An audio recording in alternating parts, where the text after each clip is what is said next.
Shalom, kita melanjutkan lagi membaca Alkitab. Sekarang kita sampai Imamat 21. Kudusnya para imam. Tuhan berfirman kepada Musa, "Berbicaralah kepada para imam, anak-anak Harun, dan katakan kepada mereka, seorang imam janganlah menajiskan diri dengan orang mati di antara orang-orang sebangsanya, kecuali kalau yang mati itu adalah kerabatnya yang terdekat, yakni ibunya, ayahnya, anaknya laki-laki atau perempuan, saudaranya laki-laki, saudaranya perempuan yang masih perawan dan dekat kepadanya karena belum mempunyai suami. Dengan mereka itu bolehlah ia menajiskan diri. Sebagai suami janganlah ia menajiskan diri di antara orang-orang sebangsanya dan dengan demikian melanggar kekudusannya. Janganlah mereka menggundul sebagian kepalanya dan janganlah mereka mencukur tepi janggutnya dan janganlah mereka menggoresi kulit tubuhnya. Mereka itu harus kudus bagi Allahnya dan janganlah mereka melanggar kekudusan nama Allahnya, karena mereka lah yang mempersembahkan segala korban api-apian Tuhan, santapan Allah mereka, dan karena itu haruslah mereka kudus.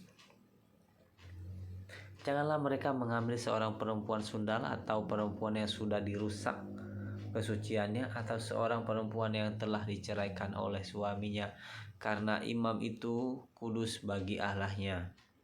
Dan kamu harus menganggap dia kudus karena dialah yang mempersembahkan santapan Allahmu. Ia harus kudus bagimu sebab aku, Tuhan, yang menguduskan kamu adalah kudus. Apabila anak perempuan seorang imam membiarkan kehormatannya dilanggar dengan bersundal, maka ia melanggar kekudusan ayahnya, dan ia harus dibakar dengan api.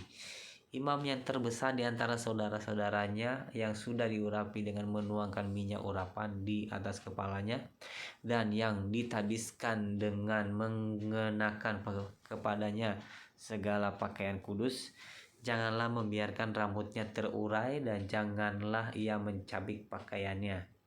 Janganlah ia dekat kepada semua mayat, bahkan janganlah ia menajiskan diri dengan mayat ayahnya atau ibunya. Janganlah ia keluar dari tempat kudus supaya jangan dilanggarnya kekudusan tempat kudus Allahnya, karena minyak urapan Allahnya yang menandakan bahwa ia telah dikhususkan ada di atas kepalanya. Akulah Tuhan.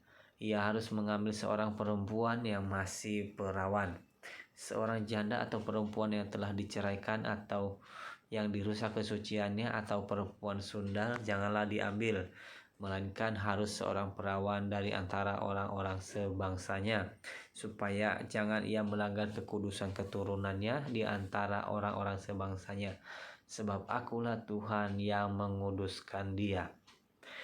Tuhan berfirman kepada Musa, "Katakanlah kepada Harun begini, setiap orang dari antara keturunanmu, turun-temurun yang bercacat badannya, janganlah datang mendekat untuk mempersembahkan santapan Allahnya. Karena setiap orang yang bercacat badannya tidak boleh datang mendekat.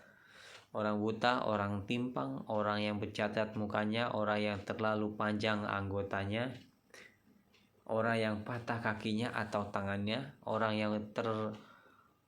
yang berbongkol atau yang kerdil badannya atau yang bular matanya, orang yang berkedal atau berkurap atau yang rusak buah pelirnya, setiap dari orang keturunan Imam Harun yang bercacat badannya janganlah datang untuk mempersembahkan segala korban api-apian Tuhan. Karena badannya bercacat, janganlah ia datang dekat untuk mempersembahkan santapan Allahnya. Mengenai santapan Allahnya, baik persembahan-persembahan Maha Kudus maupun persembahan-persembahan kudus boleh dimakannya. Hanya janganlah ia datang sampai ke tabir dan janganlah ia datang ke mesbah karena badannya bercacat, supaya jangan dilanggarnya kekudusan seluruh tempat kudusku, sebab akulah Tuhan yang menguduskan mereka. Demikianlah Musa menyampaikan firman itu kepada Harun serta anak-anaknya dan kepada semua orang Israel. Demikian membaca Imamat 21. Terima kasih. Tuhan Yesus memberkati. Shalom.